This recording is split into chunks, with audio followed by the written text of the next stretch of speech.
నమస్తే,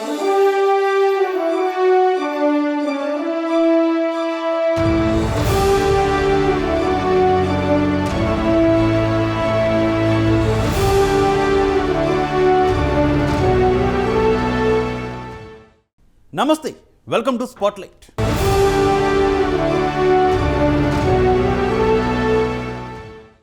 అసలు ఆంధ్రప్రదేశ్లో బీజేపీ దుస్థితికి కారణాలేంటి?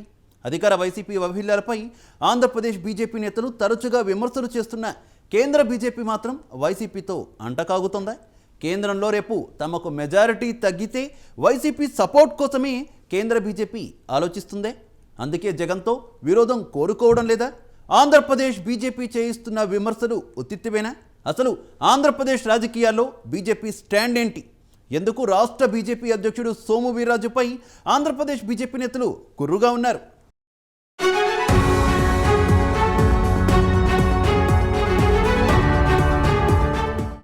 ఏపీ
రాలేకపోతున్నారు. తెలంగాణలో బీఆర్ఎస్ కాంగ్రెస్లపై వీరోచితంగా పోరాడుతున్న బీజేపీ అక్కడ అధికారం దిశగా సాగుతోంది. కానీ ఏపీలో మాత్రం పరిస్థితి అలా లేదు. గతంలో తెలుగుదేశంతో అంటకాగిన బీజేపీకి ఇప్పుడు వైసీపీతో తెర వెనుక చెలిమి చేస్తుంది.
వైఖరి సరిగా లేకపోవడం వలని అంటున్నారు.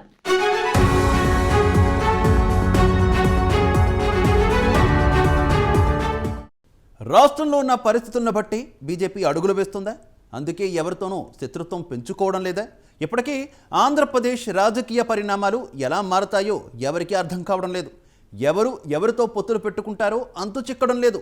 ఇలాంటి తరుణంలో కేంద్ర బీజేపీ అధినాయకత్వం ఆచితూచి వ్యవహరిస్తుందా? రేపు ఏ పార్టీతో అవసరం ఉంటుందో తెలియదు కాబట్టి ఎవరిని శత్రువులు చేసుకోవాలనుకోవడం లేదా? కేంద్రంలో అధికారంలో ఉంటే చాలనుకుంటున్న కమలనాథులు ఆంధ్రప్రదేశ్లో పార్టీని పనంగా పెడుతున్నారా?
జనంలోకి తీసుకువెళుతున్నారు. పొద్దున్నే పథకం కింద డబ్బులు ఇస్తాం, సాయంత్రం సారా కింద పట్టుకుపోతాం. అలాంటి ప్రభుత్వం కావాలా మనకి? మీరు నవరత్నాలు అన్నాడు పెద్ద మనిషి, 3 ముక్కల ముఖ్యమంత్రి. అంటే గ్యాంబ్లింగ్ పిచ్ అంట. నాకు ఈ మధ్యన తెలిసింది ఆయన గురించి. ఆన్లైన్ గ్యాంబ్లింగ్ ఎక్కువ ఉంటాయి. నేను మిమ్మల్ని వ్యక్తిగతంగా విమర్శించాలంటే ఈ 3 ముక్కల ముఖ్యమంత్రి పబ్లిక్ స్కూల్లో, హైదరాబాద్ పబ్లిక్ స్కూల్లో చదువుకున్నప్పటి నుంచి నాకు బాగా తెలుసు. అతని చుట్టుపక్కల తిరిగే స్నేహితులు కూడా నాకు ఒకళ్ళు ఇద్దరు తెలిసినవాడు. ఈనేవాడిని మహానుభావుడు ఈ వ్యవహారాల గురించి. తను ఎవరు విమర్శిస్తే బాధపడతానంటే, ఒక లాల్ బహదూర్ శాస్త్రి లాంటి వ్యక్తిత్వం ఉన్నవాడు, ఒక లోక్ నాయక్ జయప్రకాష్ నారాయణ లాంటి వ్యక్తులు, ఒక నేతాజీ లాంటి భావోద్వేగం నిజాయితీ ఉన్న వ్యక్తులు, పోరాట పట్టి ఉన్న వ్యక్తులు, నువ్వు దాన్ని తప్పు అంటే నేను భరిస్తాను. జైలుకి వెళ్ళి ఖైదీ నెంబర్ 6093 కూడా నా గురించి మాట్లాడితే ఎట్లా? నేను పోలీసుని అయితే చచ్చిపోతాను అబ్బా. ఖైదీ నెంబర్ 6093 గల కొట్టాలంటే నాకు నిజంగా నాలుగు. డీజీపీ గారికి కూడా చెప్తున్నాను, మీరు శాల్యూట్ కొడుతుంది ఖైదీ నెంబర్ 6093 కండి, ముఖ్యమంత్రి కాదు. ఎన్నికలు దగ్గర పడుతున్న వేళ పవన్ అసలు సిసలు రాజకీయాన్ని ప్రారంభించనున్నారా? వచ్చే ఎన్నికల్లో గెలుపు దిశగా వ్యూహాలు రూపొందించనున్నారా? అధికార పక్షానికి చుక్కలు చూపించబోతున్నారా అంటే అవుననే సమాధానం వినిపిస్తోంది. వచ్చే ఎన్నికల్లో వైసీపీని అధికారంలోకి రానివ్వనంటూ పవన్ పలుమార్లు ప్రకటించారు. వైసీపీ అరాచక రాజకీయాలను ఎదుర్కొనేందుకు ఎలాంటి పోరాటానికైనా సిద్ధమని ప్రకటించారు. అందుకు సంబంధించి అస్త్రశస్త్రాలు సిద్ధం చేస్తున్నారు. జనసేన ఆవిర్భవించి సుదీర్ఘ కాలమవుతోంది. 2019లో ఓటమి పాలైనా రాజకీయంగా ఎక్కడ వెనక్కి తగ్గలేదు, కృంగిపోలేదు. కేవలం మార్పు కోసమే పార్టీని స్థాపించానని చెప్పుకొస్తున్న సేనాని అందుకు తగ్గట్టు ప్రజా సమస్యలపై అలుపెరగని పోరాటం చేస్తూ ప్రజల మనసులు గెలుచుకున్నారు.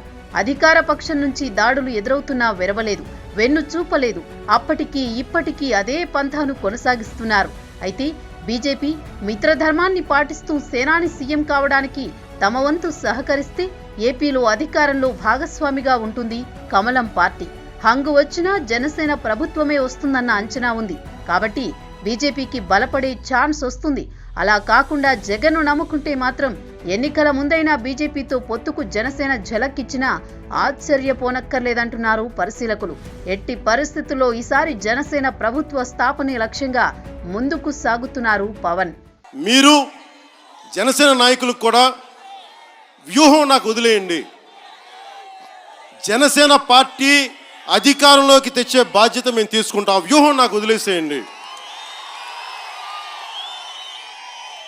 వేల కోట్లు నిధులు లేకుండా కేవలం సైద్ధాంతిక బలంతో ఇన్ని సంవత్సరాల నుంచి నడుపుతూ ఉన్నాం. ఇంతమంది పెద్దలు వచ్చారు. అధికారం రాని కుల సమూహాల నుంచి ఈ రోజు దాకా ఎవరు ఒక్కరు కూడా ముందుకు వెళ్ళలేకపోయారు. నేను దాదాపు దశాబ్దం నుంచి నడుపుతా ఉన్నాను.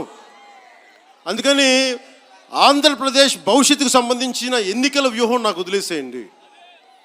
నేను జనసేనని ముందుండి అధికార దిశగా నడిపించే బాధ్యత నాకు వదిలేసేయండి. నన్ను నమ్మండి. ఎందుకంటే నాకు ఏ నాయకులు కూడా వేల కోట్లు 100 కోట్లు ఇచ్చిన వాళ్ళు ఎవరు లేరు. అందరూ చిన్నపిల్లలు, కొత్త వాళ్ళు, ఇంకా అధికారం చూడని వ్యక్తుల సమూహమే.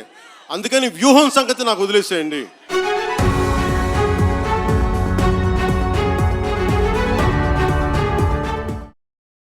అసలు ఉండాల్సిన వారే సక్రమంగా లేనప్పుడు సోము వీర్రాజు లాంటి వారిని అనుకొని ఏం లాభం? పాపం మోదీ అమిత్ షాలది కర్మ సోము వీర్రాజుది అన్నట్టు తయారైంది పరిస్థితి. మరి ఇప్పటికైనా ఆంధ్రప్రదేశ్లో బీజేపీ మిత్రధర్మాన్ని పాటిస్తుందా?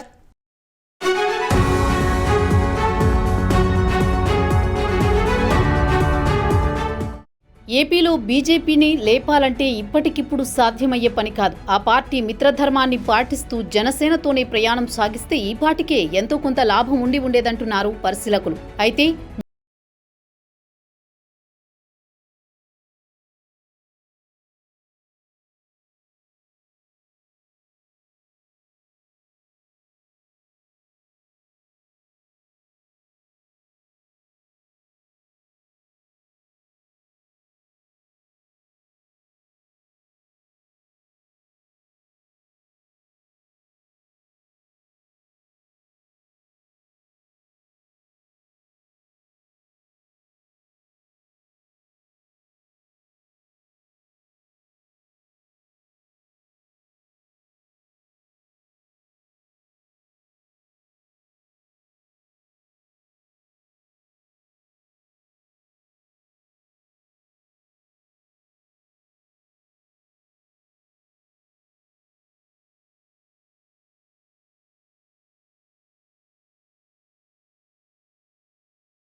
ఆంధ్రప్రదేశ్ రాజకీయ పరమపద సోపానంలో బీజేపీకి నిచ్చెనలు ఎక్కే అవకాశం ఉన్న స్వయంకృత అపరాధంతో ఆ అవకాశాన్ని చేజార్చుకుంటుందన్న వాదన వినిపిస్తోంది.